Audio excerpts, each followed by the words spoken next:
ইস, আমি যদি দেশের প্রধানমন্ত্রী হই তবে সবার আগে এই পরীক্ষা ব্যবস্থাটা তুলে দেব। মাননীয় প্রধানমন্ত্রী, সম্মানিত সভাপতি ও উপস্থিত সুধীবৃন্দ, ইহার চেয়ে হতেম যদি অনেক কিছুই তো হতে ইচ্ছে করে, কিন্তু বাবার অত্যাচারে কি কোনো কিছু করার বা হওয়ার সত্যিই জো আছে? এই তো কদিন আগে বাসার সবাই মিলে নাটক দেখতে বসেছে। আমিও পরিবেশের গন্ধ শুকে আস্তে আস্তে এগোচ্ছি কোন রকমের দর্শকের সারিতে জায়গা দখল করার জন্য।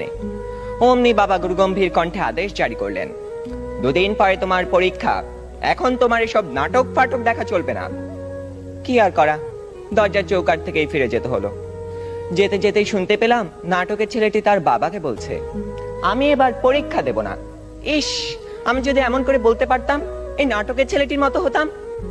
কিন্তু এ তো শুধু নাটকেই সম্ভব। আবার স্কুলের কথাই ধরুন না কেন, সব সময় পরীক্ষা লেগেই আছে। ক্লাস টেস্ট, সাপ্তাহিক, মাসিক, টার্ম, এবং আমাদের স্কুলে আরো একটি পরীক্ষা আছে, পপ টেস্ট। অর্থাৎ বলা নেই কওয়া নেই, স্যার ম্যাডাম ক্লাসে এসে দুম করে বললেন, তোমাদের পরীক্ষা নেব। কি জ্বালা, এমনিতেই পরীক্ষার ভয় বাঁচি না, তা আবার এই পপ টেস্টের ভয় রাত দিন কাঁটা হয়ে থাকতে হয়। জনান্তিকে বলে রাখি, আমি যদি দেশের প্রধানমন্ত্রী হই তবে সবার আগে এই পরীক্ষা ব্যবস্থাটা তুলে দেব। এরই মধ্যে একজন বন্ধু ইশারা করলো, এনেছি। বুঝতে পারলাম গতকাল তাকে হুমায়ুন আহমেদের বোতল ভূত বইটা আনতে বলেছিলাম।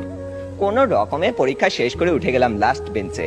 দুজনে মিলে মজা করে পড়তে শুরু করে দিলাম। গল্পে আছে হুমায়ুন ভূত পোষে, তা আবার বোতলে করে পকেটে রাখে। সে ভূতের খাবার চাঁদের আলো। ক্লাসের একজন যখন একথা বলে দিল, তখন অঙ্ক স্যার বোতলটা নিয়ে ভূতটাকে এক ঢোকে পেটের ভিতর চালান করে দিলেন। অমনি স্যারের পেটের ভিতর গুড়গুড় শব্দ উঠতে শুরু করলো, আর তিনি হেঁচকি তুলতে লাগলেন। দম ফাটিয়ে হাসতে যাব, হঠাৎ কানে টান পড়তেই শটান দাঁড়িয়ে গেলাম। বইটা পড়তে পড়তে টেরই পাইনি কখন ইংরেজি ম্যাডাম চলে গেছেন আর এসেছেন জমদূত প্রায় আমাদের অঙ্ক স্যার। বইটা নিয়ে গেলেন হেড স্যারকে জমা দেবেন বলে। তার মানে আরো এক দফা শাস্তি। আপনারাই বলুন, এত শাসনের মধ্যে স্বাধীনভাবে কোনো কিছু করার উপায় নেই তো হওয়ার উপায় আছে? ধন্যবাদ সবাইকে।